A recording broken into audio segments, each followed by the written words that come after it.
2025 চনৰ 1 জানুৱাৰীৰ পৰা কাৰ্যকৰী হোৱাকৈ 4 এপ্ৰিল 2025 তাৰিখে অসম চৰকাৰৰ বিত্ত বিভাগে অসম চৰকাৰৰ কৰ্মচাৰীসকলৰ বাবে ডিএ অৰ্থাৎ ডিএনএছ এলাউন্স 2% আৰু অসম চৰকাৰৰ পেঞ্চনাৰসকলৰ বাবে ডিআৰ অৰ্থাৎ ডিএনএছ ৰিলিফ 2%কৈ বৃদ্ধি কৰাৰ জাননী প্ৰকাশ কৰিছে। অসম চৰকাৰৰ চৰকাৰী কৰ্মচাৰী আৰু পেঞ্চনাৰসকলৰ বাবে এটা ভাল খবৰ। এইবাৰ ডিএ আৰু ডিআৰ 2%কৈ বৃদ্ধি কৰিছে।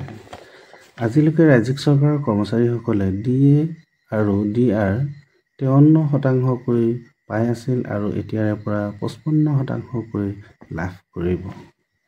ডিএ বা ডিআৰত এই বৃদ্ধি 2025 চনৰ 1 জানুৱাৰীৰ পৰা কাৰ্যকৰী হ'ব। এই জাননীখনত উল্লেখ থকা অনুসৰি এই বৰ্ধিত হাৰতে মাৰ্চ মাহৰ দৰমহাটো 2025 চনৰ এপ্ৰিল মাহত দিয়া হ'ব। লগতে নটিফিকেশ্যনখনত উল্লেখ আছে যে 2025 চনৰ জানুৱাৰী আৰু ফেব্ৰুৱাৰী মাহৰ ডিএ বা ডিআৰৰ এৰিয়াৰৰ টকাখিনি দুটা ইনষ্টলমেণ্টত দিয়া হ'ব। তাৰে প্ৰথম ইনষ্টলমেণ্টটো মে' মাহত আৰু দ্বিতীয় ইনষ্টলমেণ্টটো জুন মাহত দিয়া হ'ব। পুনৰ কৈছোঁ, অসম চৰকাৰৰ চৰকাৰী কৰ্মচাৰী আৰু পেঞ্চনাৰসকলৰ বাবে এটা ভাল খবৰ। এইবাৰ ডিএ আৰু ডিআৰ 2%কৈ বৃদ্ধি কৰিছে। আজিলৈকে ৰাজ্যিক চৰকাৰৰ কৰ্মচাৰীসকলে ডিএ আৰু ডিআৰ 53%কৈ পাই আছিল আৰু এতিয়াৰে পৰা 55%কৈ লাভ কৰিব। ডিএ বা ডিআৰত এই বৃদ্ধি 2025 চনৰ 1 জানুৱাৰীৰ পৰা কাৰ্যকৰী কৰা হ'ব। এইখনে হৈছে ডিএ আৰু ডিআৰ সম্পৰ্কীয় বিত্ত বিভাগৰ জাননীখন। সকলোৱে এবাৰ ভালদৰে চাই লওক। এই জাননীখন 4 এপ্ৰিল 2025 তাৰিখে প্ৰকাশ পাইছে। Government of Assam, finance department, Janata Bhawan, Dispur, Guwahati, 4 April 2025।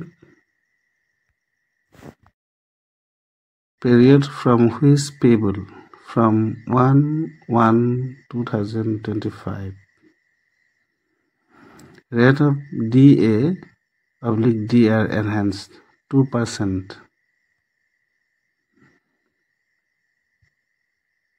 55% of basic pay/basic pension.